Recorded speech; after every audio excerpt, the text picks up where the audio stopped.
sideline, the first defensive play gets picked off and you're right on the field. Yeah, it was pretty cool. I thought the defense played so well today, and to cause those 3 turnovers and to come up with some big stops like that, they brought it today, and they played so well, and we're not surprised we see that in practice every day. It wasn't just that they got him, but when they got him. First play of the game, last play of the half, ending that long drive there, tip, and Dante got the pick in the end zone. Yeah, huge moments. They show up when we need them most, and that's 3rd down, 4th down. The defense came up with big stops all game, and it's reflected in the score for sure. Is it too early to talk about the division, especially with the Chiefs being 0-2, you guys 2-0? It's 1 week at a time for us. That's the way you got to play this game. You can't look too far ahead, and you can't look in the past. And we're going to watch the film on this one, and move on to our next opponent. Just how does it feel to be 2-0 though? Not only 2-0, but 2-0 in the division.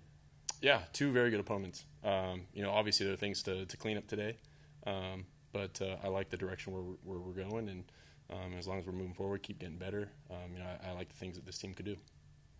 Justin, when you looked at this at the beginning of the season, you got to go to Brazil, then you don't get to come. You get to come home, but then you got to go on the road. What were your thoughts on the way that this team responded to begin the year?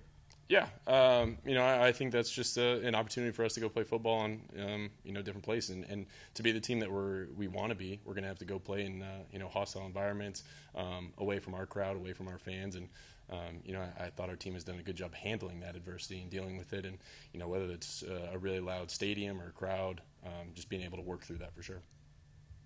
So how would you assess what Keenan Allen's done over the course of his career, and particularly lately? Yeah, I don't think there's anyone better. To have a guy like that out there on the offense, he's made my job so much easier, and the understanding that he has of football and of defenses, he's one of the best receivers to do it, and I'm so thankful to be able to throw to him, to have him on our team, because he just makes things happen and he gets open, and he's done that for as long as he's been in the league. When you're scrambling, like on the play that ended up being the touchdown to him, are you looking specifically for him, or just anybody who's popping up? Just looking for someone to get open, and he did a great job running to the back of the corner. He's got to be the first guy to react to it, and he did, and I think that's why he was open. Justin, going up against James in practice, with James in practice, how does that improve you? Because we were talking to Coach, and he just said you may be the best safety of all time. Yeah, I'm thankful to be able to go up against a defense like that. They make us better as an offense, and I'm not surprised by their performance today. We see that in practice all the time, and the way they compete and fly around and communicate. They're really well coached, and they're really talented guys on defense as well. What to say about Dan, that he's sick as a dog and still has 10 tackles and a sack and playing his guts out? Yeah, we're lucky to have him. He's a true competitor, and we know how bad he's feeling. But for him to show up and give us his best effort like that, he's a true leader on this team.